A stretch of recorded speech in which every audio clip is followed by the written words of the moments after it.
What's up, everybody? Hope you had a fabulous weekend. I'm Jessie, Coffield. He's Brendan Glasheen, and this program is The Sweat. It is The Sweat, DraftKings daily fantasy sports show. We talk DFS strategy, also sports gambling via the DK Sportsbook. We have a lot to get to, including our fantasy basketball end-of-year awards. We're going to talk the winners. We're going to talk about the snubs because, well, we got to give those guys their props too. But, Jessie, we are going to start baseball. 12 games tonight in the MLB. Yep, starting on the diamond, 12-game slate. As you mentioned, lots of games for a Monday. We welcome in DK Live's Julian Edlow and James McCool for that, plus Chris Spagnuolo of Awesemo.com. Guys, we're playing Chase or Fade, so agree or disagree with the following statements about tonight's slate. Highest run total, thanks to our friend and yours, Edwin Jackson, and his 10.22 ERA are on the mound for Toronto. So the Angels-Blue Jays game sits at an over-under of 11. Chris, Chase or Fade that Jackson will shut down the Angels and this game will hit the under? I'm definitely fading this one. There's nothing positive about Edwin Jackson that I wouldn't fade today. Jackson's been terrible on the year. He's been a bad pitcher for a while now. This year in particular, he's got 14.6 hits per nine allowed, a 7.4% home run rate. He's in a positive hitting park for Toronto, as well as going against an Angels team which just doesn't strike out very much. It's a really bad spot for Jackson, a really great spot for the Angels. I think the only way this doesn't hit the over is if the Toronto side completely falters. James, what do you think? Chase or fade it? Yeah, I'm fading the under on this as well. I mirror everything that Chris just said. I think the Angels are in an absolutely fantastic spot. They sit with a 6.25 implied run total as the last numbers that I ran. They're going up against a pitcher that can't miss bats, doesn't throw a lot of strikes. He has a huge home run rate. Then on the other side, the Blue Jays going up against who's going to be Felix Pena. Felix Pena is not really that good. I mean, he's got a high strikeout rate, but he's also – he's had some issues with walks and he has some issues with giving up some contact to bats, and the Blue Jays have actually picked things up lately. So I really, really like the over on this game. Jules, you want to make it 3 for 3? Yeah, you got to fade Edwin Jackson shutting anybody down at this point. It's a high run total, but like these guys said, there's plenty of reason to believe that we can get to it. Luis Garcia will be the opener for the Angels, it looks like. You got to look at the other side of this. He has a 5.65 road ERA.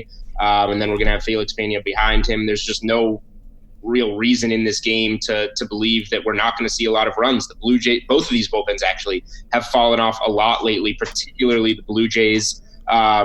Another way to look at this, I guess, if you're not as comfortable with the Blue Jays scoring runs, is that you can just get strictly the Angels team total at over 6.5 at plus money on the DK Sportsbook as well, if you just want to target that side of things.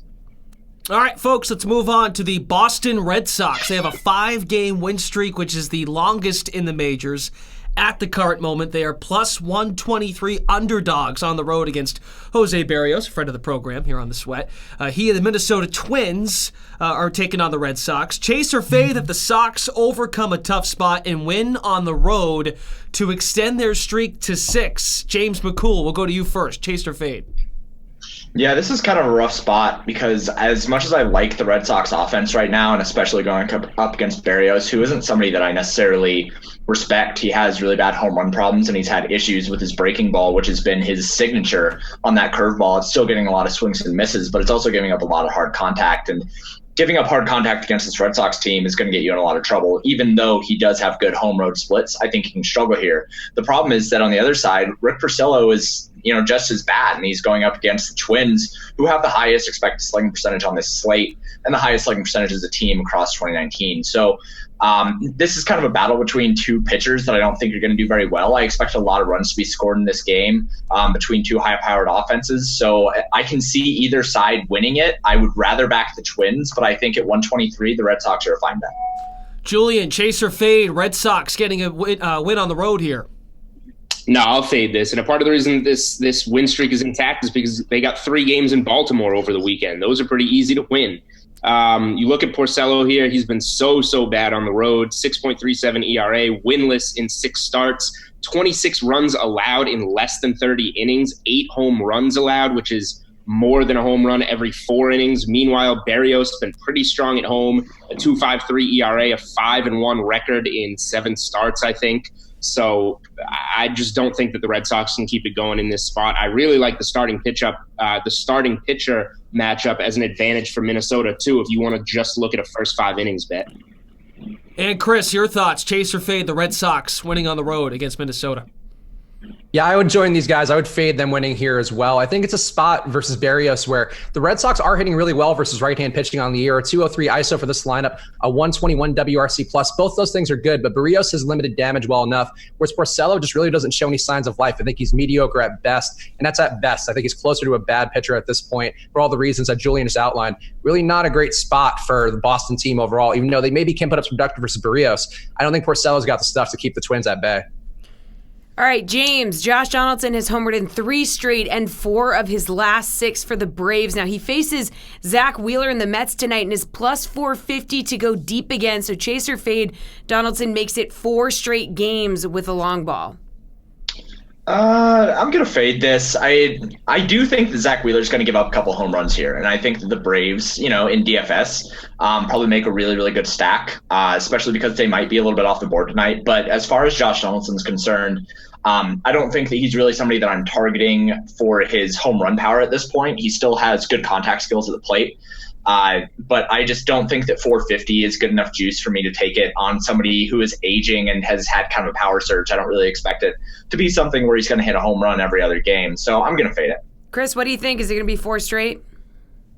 Yeah, I would fade this as well. Donaldson's a fine hitter. I think the issue is really more that Wheeler does limit production pretty well. Gives up just a 2.2% home run rate. Also has been holding guys to a 22% hard contact rate from the right side of the plate. So not a lot of hard hitting he's given up on Wheeler's end. I think the positive park factor should play into Donaldson's side a little bit. And I don't hate the odds. I think 4 in a row for a guy who's not a great hitter at this point in his career, I think it's a little bit much to ask for him.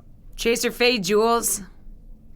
Yeah, I don't love the odds at plus 450, but I guess I'll try chasing it. I mean, it's obviously easy to fade it. He's probably not going to hit a home run, but if we could get this around plus 500 and get the 5-1 odds on it, sure, he can stay hot. 11 of Donaldson's 12 home runs have come against right-handed pitching, and 2/3 of them have come at home. So it sets up as, some of these, there are no red flags, I guess, in terms of how Donaldson's been hitting his home runs and where he's been hitting them. Wheeler's been worse on the road with a 5.48 ERA, allowing home runs at nearly twice the rate on the road. So like James said, there is a chance that Wheeler can let up a couple home runs in this game. So why not one of them go to one of the hotter hitters in baseball right now? All right, last one. Washington's Patrick Corbin and Cincinnati's Luis Castillo are tied with the highest strikeout total on the slate. That is set at 6.5 Ks. Chase or fade that neither pitcher hits that over. Chris, we'll start with you. I would fade that neither hits the over because I do think that Corbin can get there. He's going against the Philly team who has some guys who strike out. 4 guys in that lineup strike out at over a 30% clip versus a left-handed pitcher. I think the spot overall is also not bad for the team. The aggregate K rate that Philly's team has in our lineup, 25%. The strikeouts should be there for Corbin. I think Castillo may have a tougher time getting that 6.5 number. But Corbin, he's given up some hard contact, but he's still getting the strikeouts. I think he'll find enough there tonight versus Philly. James, your thoughts? Yeah, I'm going to chase that neither one hits their strikeout rate. I think that the Nationals actually, or the Phillies are a team that can strike out quite a bit, but at the same time, they've been better over the last month. When they have 2 strikes, they're only striking out at a 42% rate right now. And Luis Castillo going up against the Astros, the Astros just don't strike out. They don't have as much power right now as they do when they have a fully healthy lineup, but all of these guys are with the Astros and with that same batting coach for a reason, and they're not going to be striking out a lot. They're only striking out at a 35% clip right now. So I'm going to chase that neither one of these guys hits their strikeout prop. All right, Julian, break the tie here. Yeah, I'm going to fade that neither of them, just because the odds are one of these guys is going to get it. And 6.5 isn't all that high for a strikeout prop for pitchers this good. I will agree with Chris that I think Corbin has the better odds of getting it just because Philly strikes out more. They strike out a little bit more than 8.5 times per game. So you would think if Corbin can go 7-8 innings in this game, that puts him right around pace to maybe get to that 7 number. For Castillo, he's pitching really well right now. Obviously, the Astros, only the Angels strike out fewer times than the Astros per game, so it is a tougher spot. But a little bit of a rundown lineup there. You never know, he might get it. So when it comes to one of these guys, I think one of them is going to get it. And Corbin would be my pick if I had to pick between the two. Good stuff, guys. All right, the Fantasy Basketball Awards reveal is coming up next. Hey, I'm Tara Lanazak here with your DraftKings Fantasy Flash. The biggest question of the NBA offseason was answered over the weekend, as Anthony Davis is reportedly headed to LA to join LeBron James and the Lakers. In return, the Pelicans received Brandon Ingram, Lonzo Ball, Josh Hart, and 3 first-round picks, including the 4th overall selection in Thursday's draft. For New Orleans, they now have plenty of assets to build around expected first overall pick Zion Williamson. For the Lakers, they go from a lottery team to a championship contender. After acquiring Davis, LA's championship odds went from plus 700 to plus 350 on the DK Sportsbook, jumping over the Milwaukee Bucks for the best odds of any team. After winning just 37 games last season, their projected win total is set at over under 54.5. Those odds could get even better with the likelihood that a big-name free agent will join LeBron in AD in LA. After shipping Lonzo Ball out of town, the Lakers could target a free agent point guard like Kemba Walker or even Kyrie Irving. With Kevin Durant and Klay Thompson's future up in the air with Golden State, the West appears to be LA's for the taking.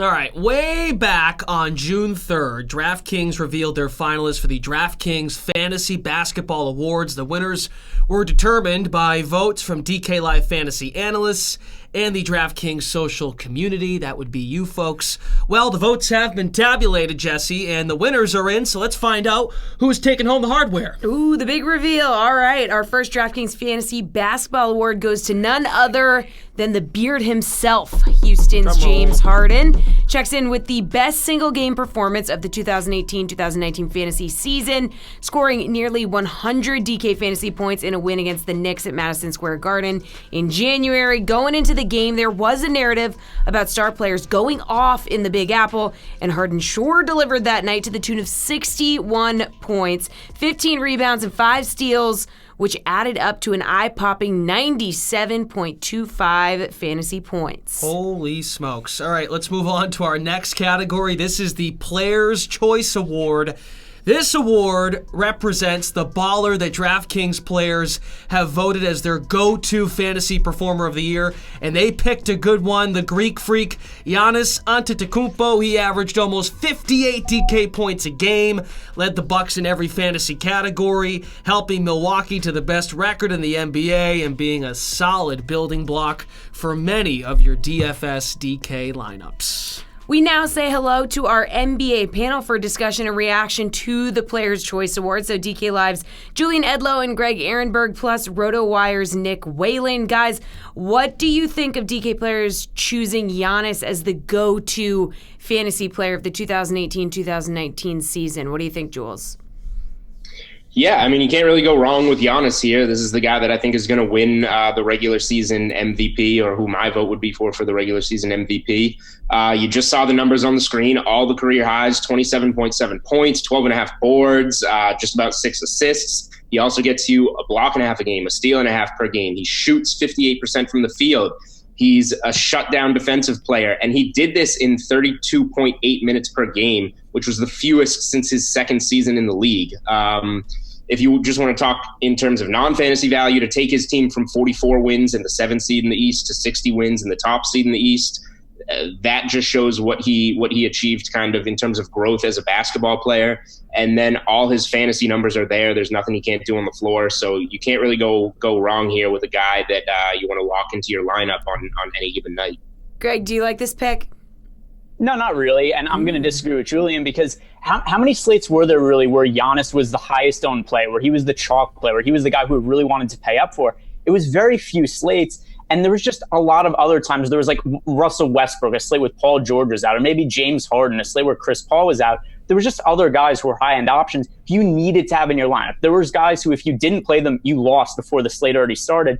And there was almost no slates for that with Giannis. He just wasn't the chalk player, the go-to guy for me on very many slates. He was a very high floor play. He was very safe. There just wasn't a whole lot of times where he had like a massive ceiling or really exceeded his fantasy expectations on a lot of nights. And one of the main reasons is because of what Julian brought up. He only played 32 minutes per game, and that was a function of having a new coach in there, and Coach Budenholzer, who very rarely plays his stars extended minutes. And often if games were one-sided, which happened a lot because the Bucks blew out a lot of teams, he took the starters out early. Nick, what do you think? We got 1 for, 1 against here. I think in general, I'm for this. I mean, I think Julian said it. It's hard to argue with Giannis. I mean, you can make a case that there were other players on certain nights who had higher upside, but in terms of that floor night to night, there was almost no one as consistent as Giannis, and he does still have that ceiling. Not quite the James Harden 90+ point DK point ceiling, but he had 4 games of at least 80 DraftKings points. His worst game of the entire season, 31.3 DraftKings points, had 21 points, 7 rebounds, and a block in 19 minutes against Orlando. So even at his absolute worst, obviously if you rostered him that night, probably didn't do very well, but he didn't have this floor that you were concerned about with some other guys in that star tier. He only missed consecutive games once this season. Not a guy you were ever too worried about in terms of availability. The Bucks were usually pretty good. If he was going to miss a game, for rest purposes with that knee, that kind of gave him some trouble. You never had to worry too much about that. And just when you look at the overall numbers, top 20 in the league in scoring, assists, rebounds, and blocks per game. He was top 10 in 3 of those categories, and not too far behind when you throw steals in there as well. And like Julian said, doing all that in less than 33 minutes per game. I see the points that both of these guys made, but I think I'm a little bit more partial to the case that Julian made. I'm okay with Giannis getting the pick here. All right, guys. Well, the other, just real quick here, the other thing, what does Players' Choice Award mean to us? I took it as just somebody that's consistent, somebody that you can plug into a cash lineup. We have an MVP coming later. We'll get to that guy, so it's not the most valuable. I guess it's kind of a vague award, so I just took it as the most consistent kind of cash guy. So a little bit different than some of the other more outlined awards. Okay, there you go. I like some justification there, but let's Jules. move on. Let's move on to our next award, which is DraftKings Most Improved Player Award. So which player upped their fantasy game the most in 2018-2019? And the answer is NBA champ Pascal Siakam. Now, Siakam nearly doubled his fantasy point total from last year. The 3-year NBA forward added almost 1,600 more DK fantasy points this season and was a key part to the Raptors' run to an NBA title and to many successful DraftKings lineups. Being a priest in his early life, isn't that something? Julian, Greg, and Nick are sticking around with us to react. So the other candidates for this award were De'Aaron Fox, also JaVale McGee. What do you guys think of the voters' choice of Pascal Siakam? We'll go to let's go to Nick Whalen first, since he played Peacemaker in our first award. I can't believe JaVale McGee didn't come home with this award. No, I'm completely fine with this going to Siakam.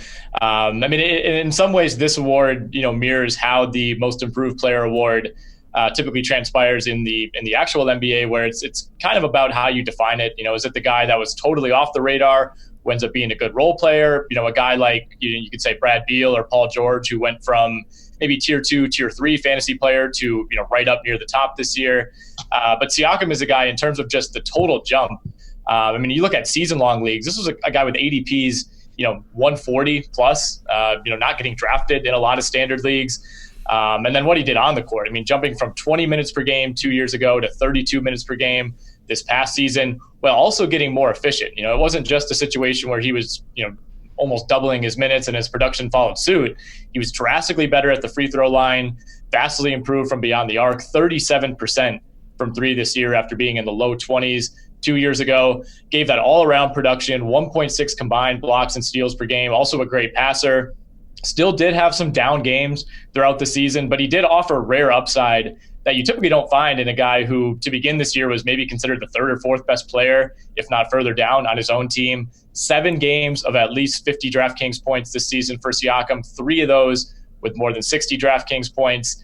Obviously, it came up big for Toronto in the playoffs. Fox would have been a fine choice for me. Vucevic, Brad Beal, even Julius Randle, who finished top 20 in points per game, would have been fine. But I think Siakam is the right choice here. Julian, did the voters get this right?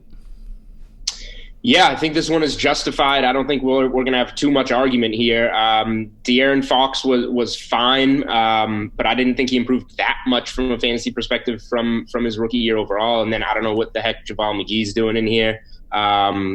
He was great. He had a stretch of high-scoring games, but to the level that Siakam did with 17, 7, and 3.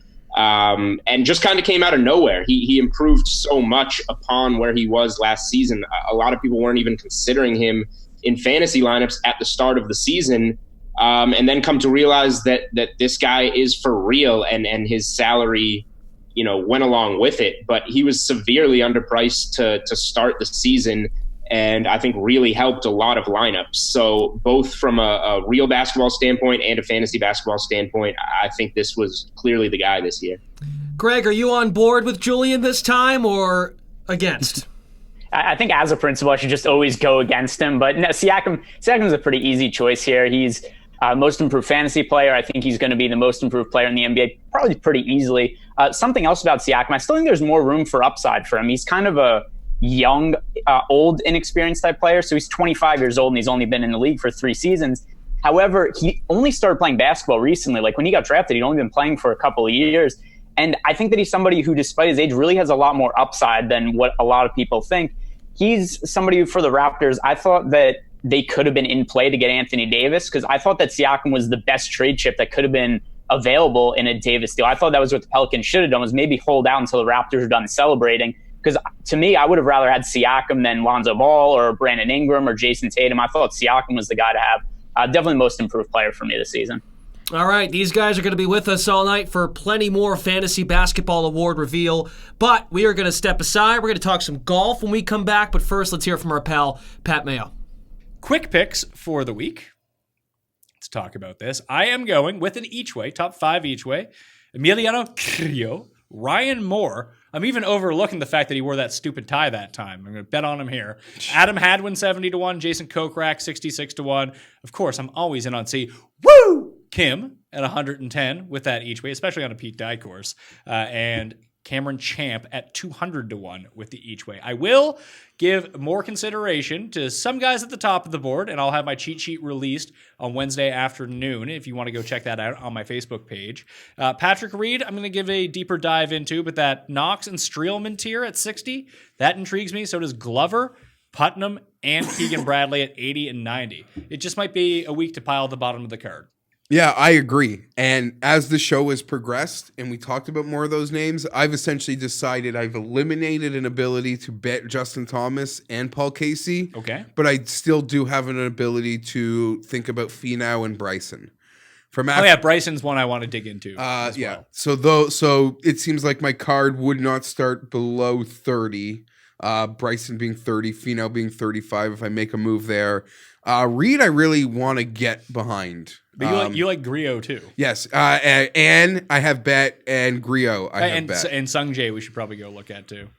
So we asked him to take a week off. He took a week off. On DraftKings this week, I haven't seen the pricing yet because it's come out during while we were doing the show. But maybe I just won't have any player who's like cost more than $8,500 this week. Let's play every one of the upper 7s and low 8s. That'll be my move. One more, I guess, more quick guy. Bud Cauley was gaining a lot of steam too last couple of weeks. Yeah, he has been. Nice little short course. Nick Watney's been gaining some steam lately as well. I don't know. And then in the really deep ones, I'm also going to think about Keegan. You should really think about Cameron Champ. The uncursed Cameron Champ. There's not much to really have to think about there. And you had mentioned Fratelli. Fratelli at 150, Kyung Hung at 175, and Jonas Blix at 225 are bombs. I'm going to maybe go into. You'll release your card. We'll see if they have it on the list. Yes, but bets I have made are on and Grillo. Okay. Grillo. Talking golf now here on the Sweat. The U.S. Open is in the rearview mirror. Mm-hmm. We're looking ahead to the Travelers Championship now with none other than Jeff Ulrich, right? Yeah, it's starting on Thursday, Jeff. Cromwell, Connecticut, the site. Jeff is our caddy, if you will. He's our helping hand to get us ready for opportunities to win some money this Thursday through the weekend. So it is time for PGA for better or worse. So should these opening odds be better or worse for the Travelers Championship, Jeff? Now, Brooks Koepka couldn't quite take out Gary Woodland at the U.S. Open, but he's still the favorite at the Travelers at plus 800. So should his odds be better or worse? Well, first of all, if I'm your caddy, I hope you guys tip better than Matt Kuchar does, but we'll talk about that at the end of the show. Brooks Koepka is interesting this week. I mean, his odds are basically the same as you got him at the U.S. Open, which was a major championship. Obviously, the field's weaker, this not being a major this week at the Travelers, plus 800. That being said, I still don't like this. I think they should be a little bit higher, and it just comes down to how we've seen players perform the week after major championships, specifically at the Travelers. I believe it's now been 6 out of the last 8 times the Travelers has been after a major championship, it's been won by guys who haven't even made the cut at the major. So there's a real trend with going from major championship venues to these easier type venues and these full field PGA events. It's just not easy for these guys to get off this big high of a major championship, come off a hard course, and then have another big week. And I just don't like paying the premium for Brooks at a regular event, especially when you consider that he doesn't really win that many regular events. I mean, you look at guys like Justin Thomas at plus 20 or 20 to 1. I think that's a far better bet. Justin Thomas has won more regular season events than Brooks Koepka. For me, I think Koepka's odds should be higher this week. Jeff, last year, Bubba Watson overcame a 6-stroke deficit in the final round to win the Travelers. He is plus 2,800 this time around. Better or worse? Yeah, I mean, I get the argument for Bubba. It seems like we come to this event almost every year, and Bubba's odds are a little bit inflated to where they should be because he plays so well at TPC River Highlands. He's won this event 3 times. And I mean, he just loves it here. It's just a place he feels comfortable at. That being said, when he came here last year and won, he had already won twice on the year already, and he had been putting pretty well in spurts. His putting this year has been atrocious. I mean, it just looks like he's lost all confidence with that club, and you really need to putt well in this event to win. You need like a top 20 putting week at the very least. So I don't like these odds for Bubba personally. Again, you look at the odds, some of the players available.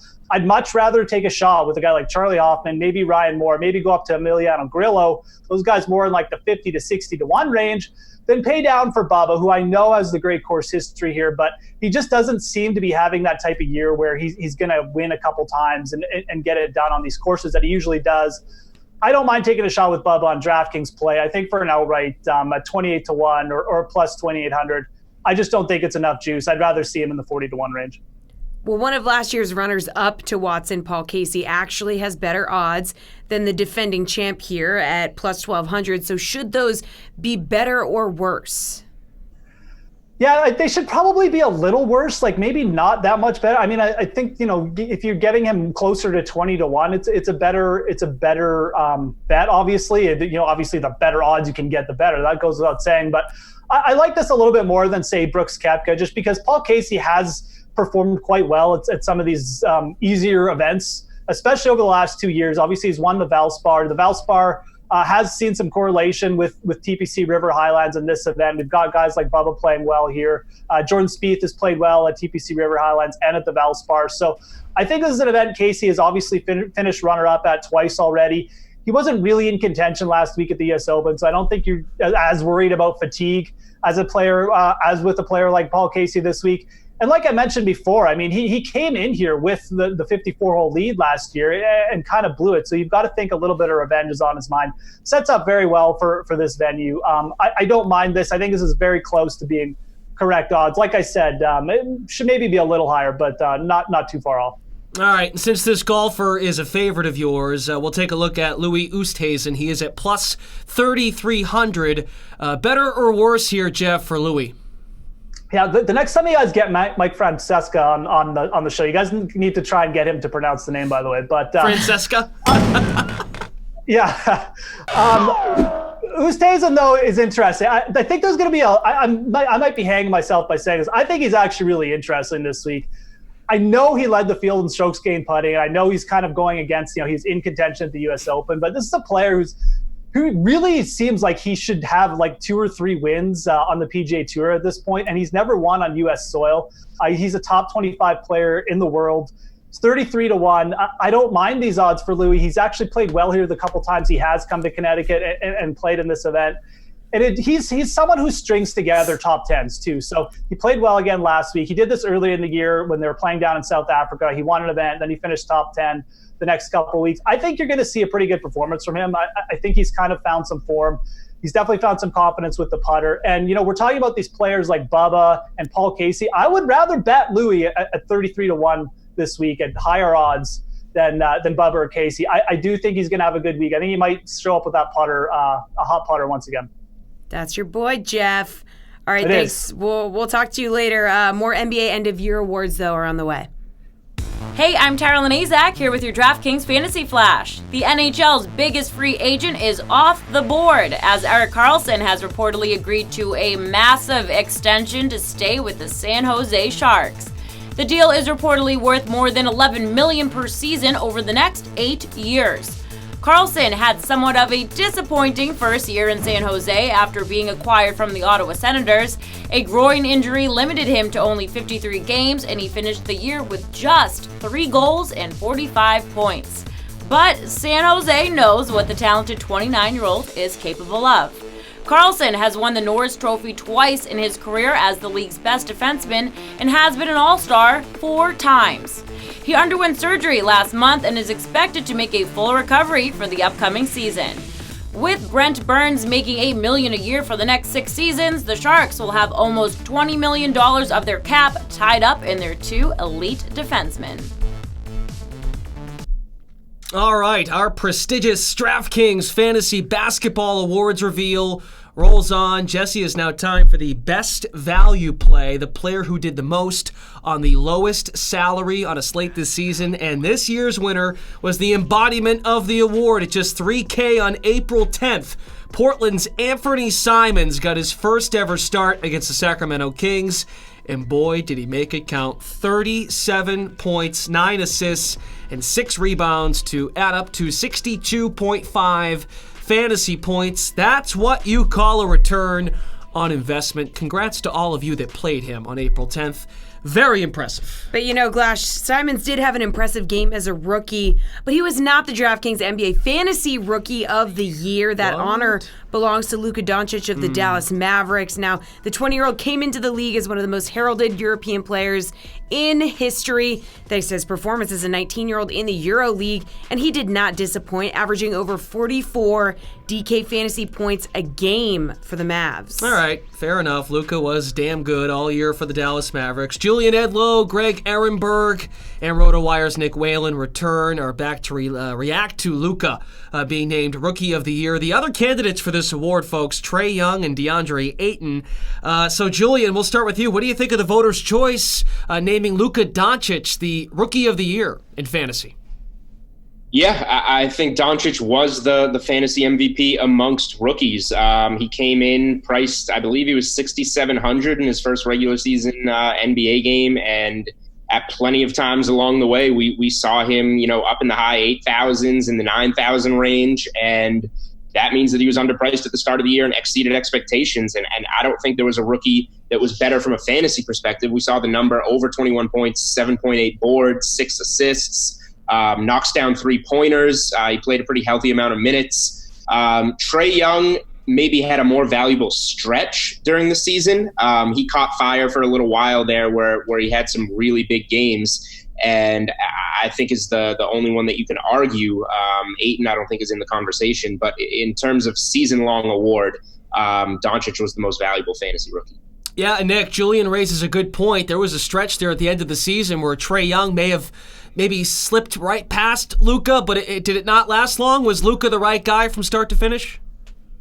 Yeah, I think this is another one that kind of mirrors the real life award where, if we were just doing this award from maybe January 1st through the end of the regular season, it's neck and neck to me. Trae Young was really, really good. Like Julian said, he had that great stretch kind of around the All-Star break that really kind of generated this conversation that it's not just a one-man race with Luka Doncic for Rookie of the Year, but when you kind of zoom out and take a look, Trae Young really, really struggled. Like, you cannot overstate how much he struggled those first couple of months. And credit to him, of course, for turning it around. He's completely flipped the narrative going all the way back to this time last year, where he was at Summer League in Vegas. And, the rumblings that trade had already been a disaster for Atlanta were starting. But obviously he was able to turn things around. But Doncic just never had to go through that. He kind of hit the ground running from the start in mid-October. And I think he deserves some credit for that. Second rookie ever to average 26-6, first since Oscar Robertson. And you can quibble about how he did it. There were a lot of those games that were meaningless. Maybe he should have been sitting at the end of those games. I don't really want to hear it. It was an impressive rookie year for a guy who answered a lot of questions. There were a lot of skeptics. How would he translate? Does he need to work on his body? I think he does, for the record. But, he proved that, he has the smarts as a 19-year-old, the experience as a 19-year-old, to come in and be just as effective, really, as he was overseas. at a higher level of competition. So for me, the biggest knock on Doncic, if you want to make an argument against him, he wasn't overly efficient. He ended up kind of tanking at the end of the year, right around 42, 43% from the field, about the same from three. Actually, I should say 32, 33% from three, excuse me. But he provided numbers in every category except blocks. And even though he was a 33% three-point shooter, he gave you more than 2 per game. Close race between him and Trae Young, but I certainly side with Doncic. Greg, are you with Julian and Nick? Luka Doncic, Rookie of the Year, well-deserved? Yeah, for sure. I kind of almost think there's a false narrative that Trae Young caught up to Luka towards the end of the season, because Luka actually averaged more DK fantasy points per game after the All-Star break than Trae Young did. I think rather what happened was Trae Young was so bad at the beginning of the season that his improvement just seems so otherworldly and it's so just shocking to so many people that everybody starts saying, whoa, look, Trae Young is really coming on. Where Luka never really went anywhere. He just had such a big lead to begin with, and the lead stopped growing, but I don't really think that means that Trae Young caught up to him at all. All right, we're going to move on to time to crown the crown jewel of fantasy basketball, really in all sports. The award we're going to give out now is Fantasy MVP. The winner is, yes, there he is again, James Harden, the beard. Followed up a 2017-18 NBA MVP season, named by the league, by putting up over 5,000 total fantasy points for the season, routinely scoring 50, 60 points in games. Harden averaged 65.53 DK fantasy points a game, making him a valuable part of most NBA DraftKings lineups this season. He won folks a lot of money. He did. Now, the other candidates for this award were Giannis and Russell Westbrook. So what do you think of the voters' choice of Harden? Julian, we'll start with you because you made a point to say we would be talking about MVP later. Yeah. Look at that. I'm a man of my word. Look, Giannis was the most valuable basketball player on the court this season. You can make arguments for him to be, a more consistent fantasy player at times, but Harden's ceiling, really because of Chris Paul and Clint Capella's injuries, are what made him the more valuable fantasy asset this season, particularly in daily, because when his price ballooned up to whatever it might be, 13,500, and then Chris Paul returns, then you could lay off of him for a couple of games. But when we had those stretches, a month at a time, no Capella, no Chris Paul, or even just no Chris Paul, Harden averaged 43.6 points per game, regular points per game in the month of January, and over 35 points per game in each month, December to March. You put the 6.5 rebounds, the 7.5 assists alongside that, with the potential for like 5 to 8 to 10 3-pointers on any given night. His usage was just too much, and his game is too catered to the fantasy game, particularly with DraftKings scoring, that stretch that Harden had really put him over the edge with no real chance of anybody else coming back. Greg, do you agree it had to be Harden? Yeah, so I don't really know what the difference was between the MVP and the player's choice or whatever. Well, it's a different name, so we had to give a different player, Greg. No, we didn't. The answer should have been James Harden for both of them. And here's the reason why. Like, there was that stretch where, I don't know, like a month and a half or so where Capella and Chris Paul were both out, where if you didn't play James Harden during that stretch, you lost money basically every single night the Houston Rockets played. Like, you had to play James Harden, and the pricing algorithm just couldn't keep up with him because he was scoring like 75, 80, 85 fantasy points every single night. So even though he was priced at like 13,000 or more, it just wasn't enough of a price, because if you priced him at what should have been fair for his production, you wouldn't have been able to fit anybody else in the roster. And the reason was his numbers per 36 minutes with Paul and Capella off the floor. He had a 46% usage rating, 42 points, 7.5 assists, 7.5 rebounds. He scored 68 fantasy points per 36 minutes without Capella and Paul on the court this year. He was just ridiculous. Hey, Greg, it's DraftKings players' choice, meaning the people that play, they make that pick. Now we're talking MVP, where people like you get involved. That's the difference. Yeah, it was hard. It was Harden for all of them. Okay, Nick, do you agree it had to be Harden for all of them here? I do. I mean, in the fantasy context, for sure. I mean, this kind of feels like Giannis got the first award as the best player on the best team, and now we're going with, the true MVP and Harden. I mean, 64.5 DraftKings points per game speaks for itself. Certainly, Giannis was more efficient, maybe did it on a better team, but in terms of just raw fantasy data, I mean, Harden had the kind of season that we just might not see again for a very long time. 3 times over 90 DraftKings points, including that ridiculous 97.3 DraftKings point performance. 13 games over 80 DraftKings points. That's 17% of all the games he played this year. He got to at least 80 DraftKings points. He only dipped under 30 DraftKings points once. I mean, you can just kind of keep compiling lists like that all you want. It was a ridiculous season for Harden. And the cherry on top is, you can still say he's not a great defender. He's certainly worked at that. But in terms of defensive statistics, he got to 2.0 steals per game for the first time this season. That also contributed to the great all-around fantasy season that we saw from James Harden. Good stuff, guys. We're going to be back talking tonight's 12-game baseball slate. But first, here's Adam Kaufman with the Sports Pope. Let's do a baseball question. I'm wondering if you would bet on the Yankees or Twins right now to win the World Series, but using the DraftKings Sportsbook odds. The Yanks plus 600, the Twins plus 800. Which one would you pick if you had to pick one? Not even close. If you made it the Yanks 600 and the Twins 1600, I'd still take the Yankees. Yeah? The Twins, first of all, if they see the Yankees in the postseason, they melt to the floor, number one. And I think the Yankees have a much, much better chance of winning the World Series than Minnesota does. A team that I am fascinated by in the NFL this year, I can't wait to watch, that's the Cleveland Browns. This could go really well, it could go really poorly. But the DK Sportsbook has the Browns at plus 125 to win the division this season after, of course, a guy you're all too familiar with, Odell Beckham Jr. arrived. So would you take those odds, plus 125? No chance. No? No, I think the team has a better chance of having a disappointing year than a positive year. Too many question marks for me. Young quarterback, new coach, too many new places, too many new players to fit in. And then what I will call the Beckham factor. He could screw up a one-car funeral. He will screw things up in Cleveland. Well, not even just a new coach who was the running backs coach last year. Yeah, and I'm telling you, there's just too much there that is untested. And already they've chastised the quarterback for a couple of things, even him knocking players who were negotiating contracts. He's only been in the league a year. You know, you don't hear guys who have been in the league 12 years do that. He's been in the league a year, and he's getting on his teammates. You got to be careful with that. You know, he talks a lot for a guy who's been in the league about a week and a half. Everybody there talks a lot. When everybody all talks a lot in one place, you usually have a lot of issues. I think that is a real interesting place, number one, but also a place where you could have a lot of trouble this year. Two of us should probably stop talking then. No, we get paid to talk. The sweat continues on this fine Monday, a 12-game slate in baseball this evening, but we do have the news that the Phillies-Nationals game is in a rain delay right now, so something to keep in mind. Patrick Corbin, man. I wanted to use him in my lineup tonight. Sorry. I'm not going to cry, but I will cry. Tears of joy. Ooh. Do you like that transition? All right, let's keep the show going. DK's tier contest calls for some tough decisions. So Julian Edlow, who's going to take off his basketball hat and put on his baseball hat. James McCool is back, and Awesemo.com's Chris Spagnuolo are here to help us out with the tiers. So tier 3 is where we're going to begin. James, who are you going with?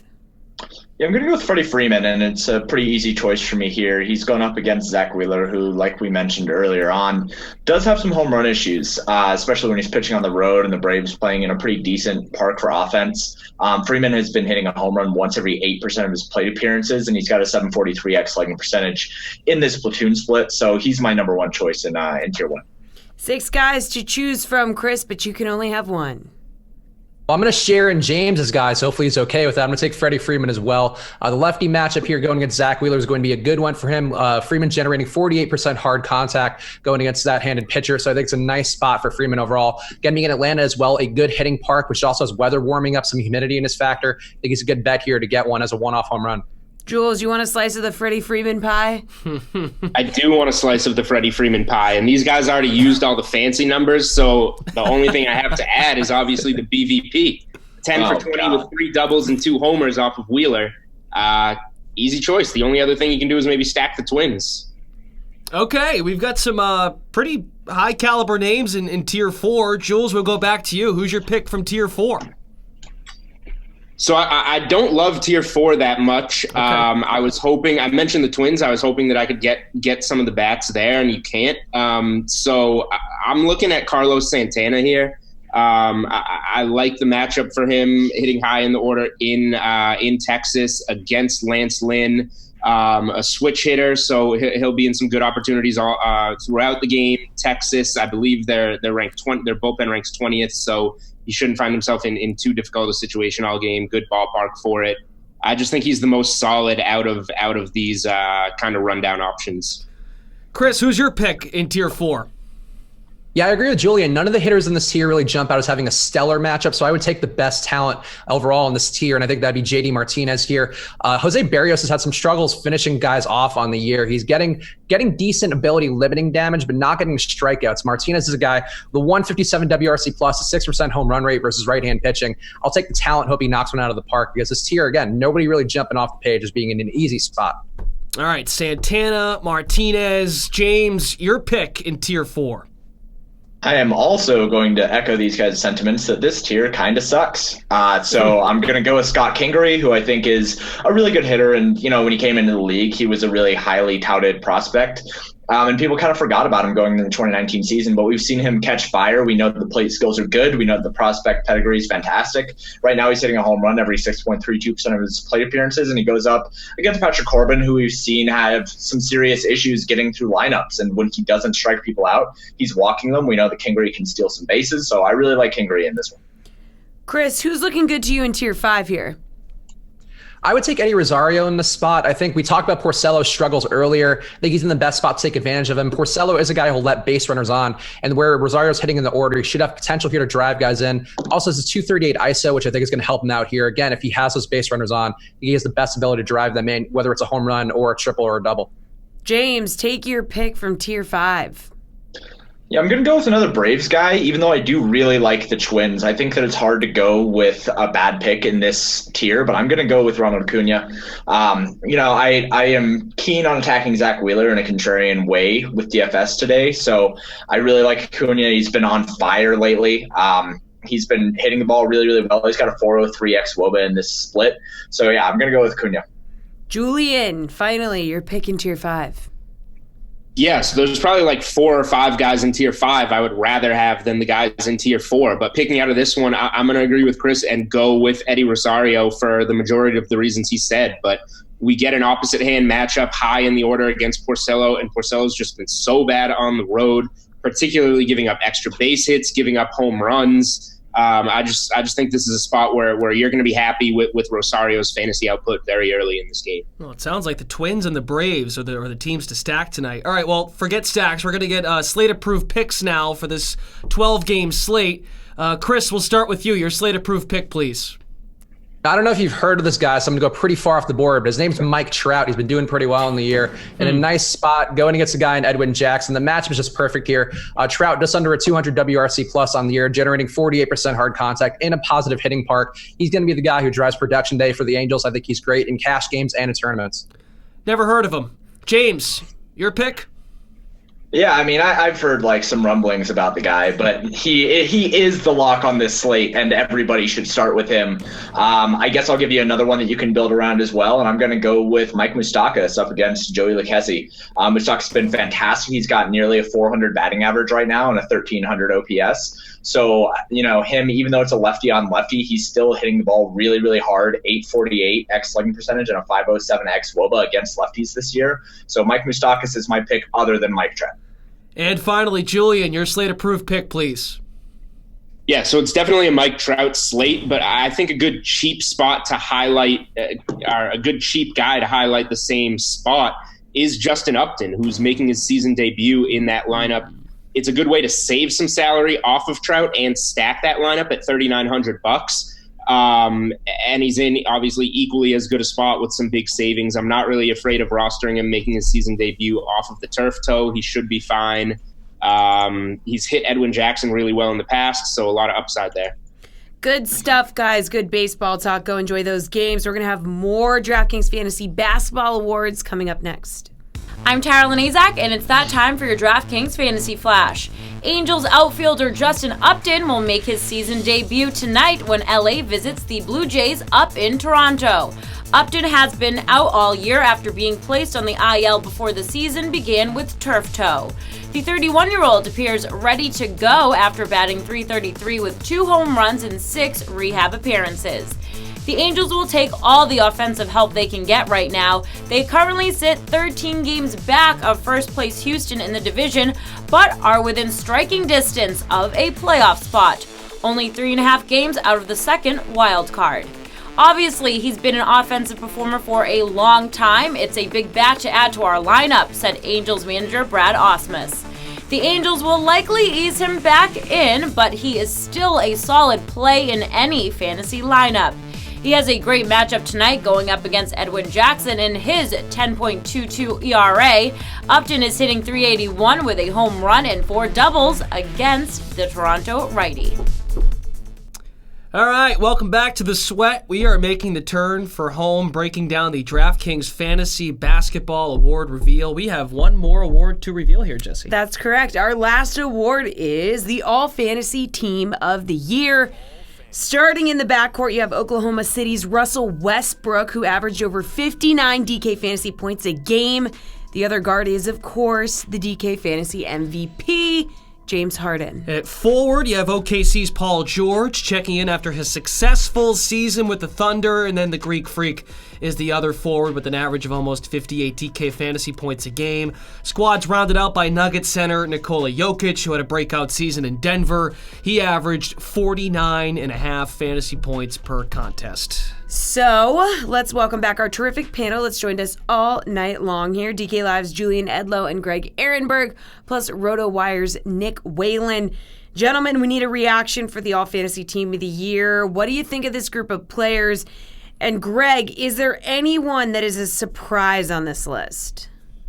Yeah, so, I mean, I wouldn't say like a total surprise. There isn't anybody who I would say like strongly shouldn't belong. But Nikola Jokic, if I had to pick one guy, is probably the one who I would leave off, just because there were a handful of other centers that outscored him this year. Cat had more fantasy points per game, Anthony Davis, Joel Embiid. I understand a lot of people would be opposed to having Anthony Davis on this sort of team just because of how his season ended. But if it wasn't for the end of the season where he was only playing like 20 minutes a game and wasn't playing fourth quarters, he would have probably been the second highest scoring daily fantasy player behind James Harden. At the start of the season, he was having monster games and he was the highest priced guy on a lot of slates. So I think it's maybe a little controversial to say that he should be on this team, except I kind of think he should be on this team. Nick, what do you think? Do you like this group? Is there anyone that's a surprise? Anybody you think should be on it that isn't? No glaring omissions. I mean, like Greg said, if you want to start, talking about games played and are we doing, total production versus per game, then you start getting into guys like Davis. Even LeBron was very good statistically, but of course he missed, more than a third of the season. So it's really tough to argue with this group overall. But I do agree that center is maybe the one spot. Joel Embiid, Karl Towns, even Nick Vucevic wasn't too far behind Jokic in terms of fantasy production. But the other spots to me are no-brainers. I mean, Westbrook is probably the guy that if you're, a non-fantasy guy looking at this list, you're wondering what Russell Westbrook is doing up there on a kind of first-team type of list. But, the flaws that he has in his real basketball game in the DK scoring system, those are kind of minimized. So you have to look past a lot of the turnovers and the inefficiency because it just doesn't matter for him when you're talking about the kind of statistical accrual that he's capable of. But like I said, the two guys, if you're really making me pick, somebody who should be on there and maybe wasn't, LeBron and Davis. And you could even make kind of a similar case for Kawhi Leonard, who I think ended up missing 22 games during the regular season. Jules, when you're looking at this, is there anyone that's a surprise on this list?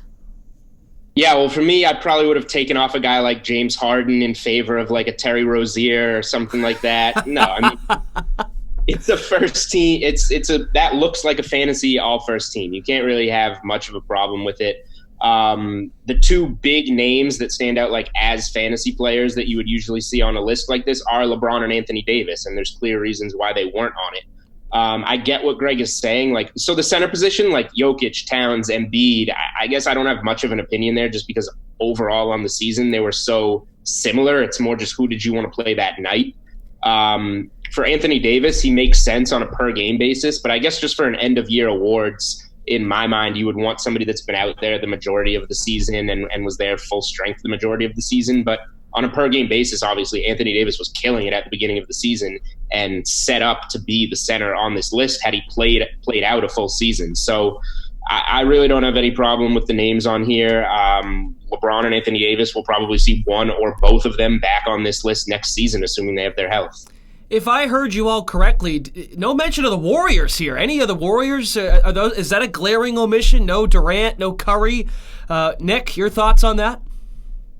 Well, I mean, it's hard to look at those guys and say any of them actually underperformed. I mean, with Curry, he did miss 13 games. But to me, it's kind of the same scenario that it's been these last couple of years where since Durant joined this team, you kind of look at Curry's numbers and say, yeah, he's been really good. You know, he averaged 27 points, 8 assists, whatever.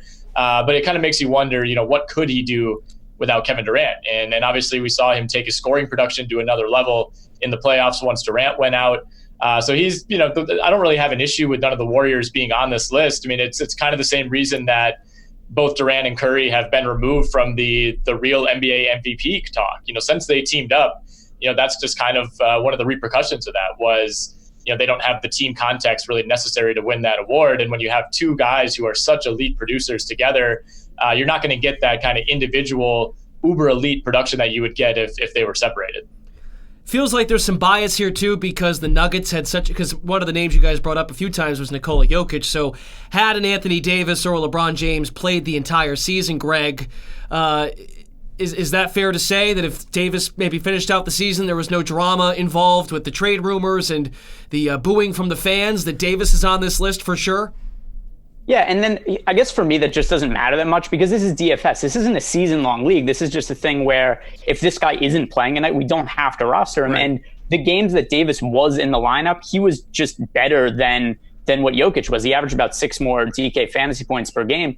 And going back to what you said about the Warriors, I think that Curry is almost certainly going to be on this list next year. And somebody who I think that once odds come out for MVP betting, you'd be somebody to consider there. Just bring up his numbers really quick without Durant and without Klay Thompson on the court because we're assuming that the Warriors will be without them next year. Per 36 minutes last year, Steph Curry, 40 points, 6 rebounds, 4.5 assists, 43% usage rating, scored just under 60 DK fantasy points per 36 minutes without those guys on the court. I think that he should really have a monster season next year. All right, I like that take, Greg, because if Steph makes the list, then someone's going to come off it. So, Julian, I'll ask you this question before Jessie asks the next one. Who on this list has the best chance of not making the all-fantasy team next year?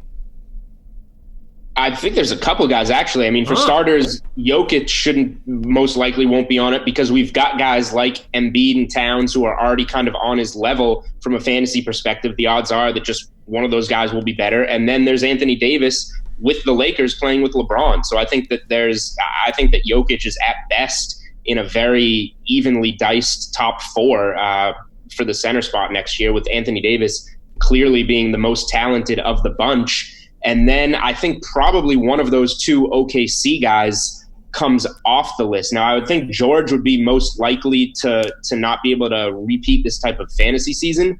But at the same time, I'm totally on board with Greg with Steph Curry getting one of these guard spots next year, just because, I mean, we saw him kind of get shut down at times, but that was at the end of a long season against an elite defense in the Toronto Raptors that was shutting him down with all of their, best defensive players in order to win a championship. Going through a full regular season next year and all the, lackadaisical defenses that are going to be thrown at him, Curry is going to be set up in a spot to have a monster fantasy season, and I expect him to take one of those guard spots. Greg, anyone you thought would have been a lock for this list at the beginning of the year that underperformed this season?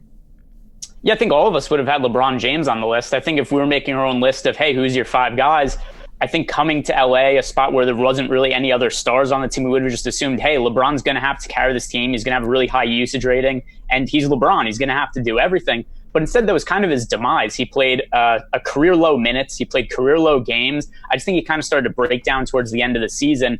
And so I think looking ahead, we would look and we'd say, like, hey, Paul George is probably going to come off the list in favor of LeBron. But now that Anthony Davis is in LA, I'm kind of thinking that LeBron, less minutes next year, probably less usage, and I think he just won't have to be relied on. And partly by design, the Lakers are going to want to keep him healthy for a playoff run. Nick, do you agree with that assessment? I do, but as someone who's followed LeBron's career very closely, we've seen this situation before. Every time he switches teams, the whole goal of adding another superstar or two in some cases to LeBron is lightening his workload. He's getting older. He wants to take a step back. And every single time, about 10 games into the season, they're 5-5, and all of a sudden LeBron's usage rate is right back where it was. He's bringing the ball up. He's conducting everything in the half court.